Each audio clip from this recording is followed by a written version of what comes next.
मराठा आंदोलक मनोज जरांगे पाटील आता पुन्हा उपोषणाला बसलेत। यावेळी त्यांनी सरकारवर हल्लाबोल केलाय। लाडकी बहीण लाडका भाऊ हे सरकारचे डाव आहेत, सरकार मात्र आरक्षणाच्या मागणीपासून मागे हटू शकत नाही, असं देखील जरांगे पाटील यांनी खडे बोल सुनावले।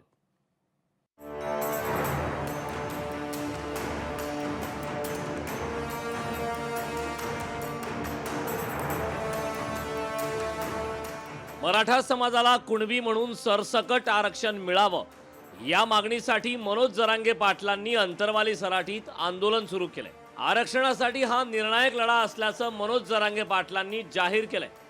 हैदराबाद गॅझेटमध्ये मराठ्यांचा कुणबी उल्लेख आहे, ते तीनही गॅझेट महाराष्ट्रात आरक्षण लागू करावेत अशी मागणी जरांगेंनी केली। मराठ्यांच्या मुलींनी मोफत शिक्षण द्यावं अशी मागणी जरांगेंनी केली।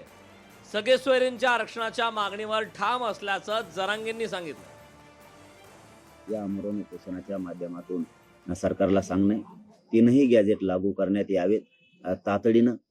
काय पुरावे हैदराबाद मधून आले ते पुरावे तातडीनं लगेच लागू करण्यात आले पाहिजेत। गॅजेट आहेत, उगाच गॅजेट सर्टिफाईड पाहिजे, नामकं पाहिजे, शिक्के पाहिजे हे म्हणत बसण्यापेक्षा शिंदे साहेबाच्या समितीनं त्यावेळेस आणलेलं आहे। आडदड साहेबांकडे, आमच्या काही अभ्यासकांकडे सुद्धा गॅजेट यायचं असेल तर बहाण्याची गरज पडत नाही सरकारला।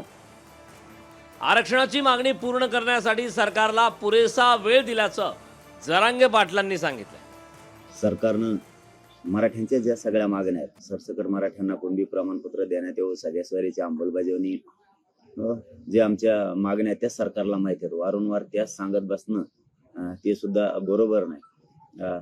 सरकारला माहिती आहे, मराठा समाजालाही माहिती आहे। बहाणे आता नको, तुम्हाला वेळ पाहिजे होता, आम्ही तो वेळ दिलेला आहे। मराठा आरक्षणाच्या मुद्द्यावर भाजप प्रदेशाध्यक्ष चंद्रशेखर बावनकुळे यांनी बोलण्यास नकार दिलाय। भाजपचे इतर नेते जरांगेंच्या आंदोलनावर बोलतील असं बावनकुळेंनी सांगितलंय। मराठा समाजाला आरक्षण मिळावं याकरता भारतीय जनता पार्टीची स्पष्ट भूमिका आहे, पण ओबीसीचं आरक्षण कमी करून मराठा समाजाला द्यावं या गोष्टीला भारतीय जनता पार्टीचं समर्थन नाही। छत्रपती शिवरायाच्या साक्षीने मराठा समाजाला आरक्षण मिळेल। मला एकनाथ शिंदेजीवर विश्वास आहे की मराठा समाजाला ते पूर्ण न्याय देतील। मराठा समाजाच्या आरक्षणासाठी सरकारनं पुरेसे प्रयत्न सुरू केलेत, पण कुणाला आंदोलन करायचं असेल तर त्यांना आपण कसे रोखणार असा सवाल रावसाहेब दानवेंनी केला। जरांगे पाटलाचं उपोषण जे चाललंय ते त्यांनी जरूर करावं।